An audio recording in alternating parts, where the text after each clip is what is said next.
안녕하세요, 신작가입니다. 아프리카의 가장 동쪽에 코뿔소의 뿔과 닮아 아프리카의 뿔이라고 부르는 이 나라에서는 최근까지 이어지고 있는 내전으로 인해서 전 세계인들이 안타까워하고 있습니다.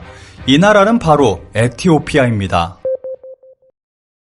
에티오피아에서는 정부와 티그라이 인민해방전선과의 전쟁이 시작되면서 국민들은 힘든 나날을 보내고 있습니다.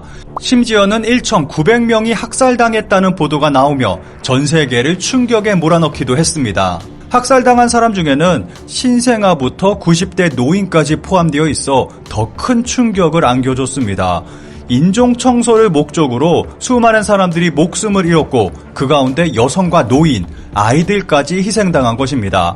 희생자 가운데 공습이나 포탄에 의한 사망은 3%에 불과하고 대부분 총에 의해 대량 학살이 이루어진 것으로 보고 있습니다. 대량 학살을 자행한 세력은 에티오피아와 협력관계인 에리트레아군이 45%, 에티오피아 정부군이 14%, 비정규 민병대가 5%인 것으로 나타났습니다. 영국 일간 가디언은 인권 유린을 중단하라는 세계적 압력이 가중될 것이라고 전했습니다. 하지만 아비 아머드 총리가 이끄는 에티오피아 정부는 티그라이 상황에 대한 여러 보고서가 부풀려졌거나 가짜 정보를 담고 있다며 대량 학살 의혹을 부인하고 있습니다. 굳고 부인하던 에티오피아 정부의 숨겨진 모습은 결국 CNN을 통해서 드러났습니다. CNN이 공개한 영상에는 에티오피아 군인들이 총을 든 채 비무장한 민간인 남성을 에워싸고 있는 모습이 등장합니다. 티그라이 지역의 야산에서 찍힌 것으로 추정되는 영상 속에서는 군인들이 민간인 남성을 한 명씩 총으로 쏴 살해하는 장면이 나와 이들의 잔인함을 그대로 보여줬습니다. CNN은 군인들이 실탄을 낭비하지 말고 한 사람당 한 발씩 최소한만 쓰라, 이들을 한 명도 살려보내선 안 된다는 대화를 나누고 있었다고 보도했습니다. 또한 죽임을 당한 사람들의 가족과 지역 주민들을 인터뷰한 결과 에티오피아 군복을 입은 남성들은 이날 최소 11명의 민간인을 사살한 것으로 밝혀졌습니다.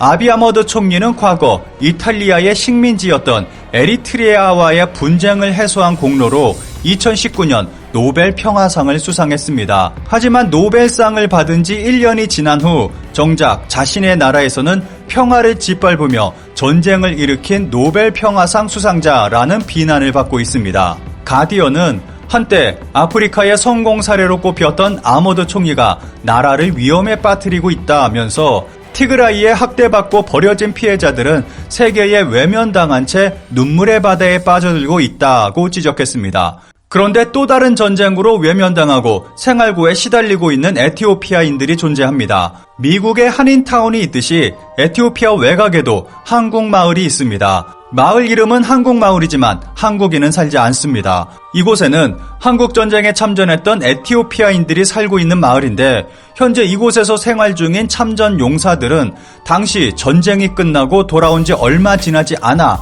에티오피아의 공산화로 인해 북한과의 수교 등으로 하루아침에 숙청당했고 갖은 핍박을 받으며 고향에서 쫓겨나 현재의 한국마을에 모여 살게 된 것입니다. 다행히도 1991년 군사정권이 붕괴되면서 우리나라에서 지원이 가능해졌고 우리 정부가 보상 차원에서 공적 개발 원조를 해주기 시작하면서 도움의 손길이 이어지고 있습니다. 에티오피아는 한반도에서 전쟁이 발발하자 이를 무력으로 응징하기 위한 UN 안전보장이사회의 모든 결의를 즉각 지지하고 나섰고 1950장의 물자 지원뿐만 아니라 파병 호소에 적극 부응하여 약 1만 4천 파운드의 자금을 지원하며 부당한 공격을 받은 나라를 지키고 집단 안보 정신으로 세계 평화를 지키며 자유와 문명을 지킨다는 신념 아래 한국 전쟁에 참전했습니다. 에티오피아는 아프리카 대륙에서 지원 병력을 파견한 유일한 국가로 한국전쟁 당시 하일레 셀라시의 황제의 명령으로 한반도에抗류 대대를 편성했고 이들은 싸우기만 하면 승리하는 부대로 명성을 떨쳤습니다. 한국을 위해 목숨까지 바쳐 싸웠던 용사들이 현재는 국가에게 인정받기는커녕 버림당했고 재산과 지위마저 몰수당해 그들의 후손들에게까지 그 영향이 미치고 있습니다.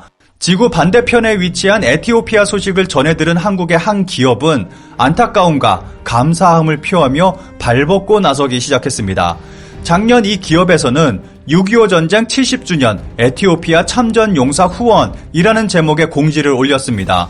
전쟁 당시 한국에 지원 손길을 보내준 에티오피아 참전 용사분들의 희생을 기억하고자 생존해 계시는 139분을 위해 세상에 하나뿐인 모자와 조끼를 제작하여 선물로 드리고자 한다는 내용이었습니다.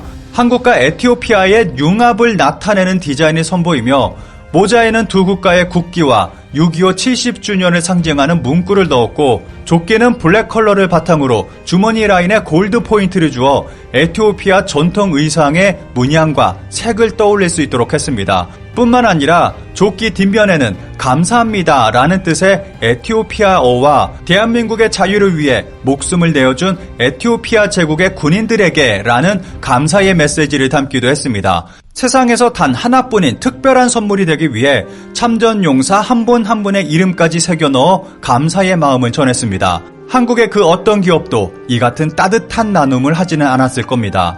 이런 뜻깊은 프로젝트를 진행한 기업은 바로 라카이 코리아입니다. 런칭 이후로 적자까지 감수하며 국내외로 한국을 알리기 위해 힘쓰는 것은 기업으로서 절대 쉽지 않은 일입니다. 사실 작년에 진행하기로 했던 물품 전달은 코로나 사태와 여러 문제들이 겹치면서 올해가 돼서야 전달할 수 있었습니다.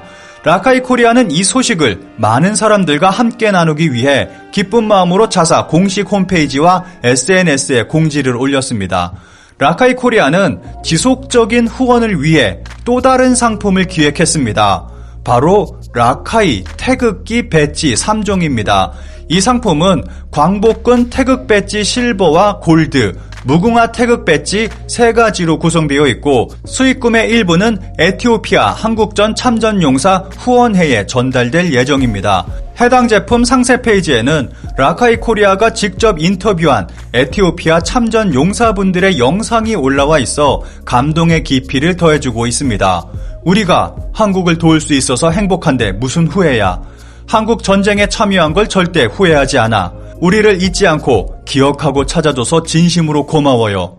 라카이 코리아는 일본이 왜곡하는 역사를 바로잡는 일에도 힘쓰고 있고 수많은 일본 구구주의자들의 표적이 돼서 공격받고 있습니다. 라카이 코리아는 이번에 독도를 알리는 맨투맨과 후드티를 출시했습니다. 이 상품은 빛을 받으면 보이지 않던 독도의 모습이 서서히 파란색을 발하며 드러납니다. 여기서 빛은 우리가 일본으로부터 해방이 되어 빛을 되찾은 강복절을, 파란색은 독도의 바다를 의미하고 있습니다. 그 위에는 QR코드가 그려져 있는데 스마트폰 촬영 시 외교부 독도 홈페이지로 이동해서 12개 국어로 번역된 독도에 대한 정보를 누구나 쉽게 볼 수 있게 했습니다. 이처럼 라카이 코리아는 국내뿐만 아니라 해외에도 진실된 한국의 역사를 알리기 위해 지속적인 노력을 기울이고 있습니다. 라카이 코리아에 쉬지 않고 지속되고 있는 역사 알리기 행보를 응원합니다.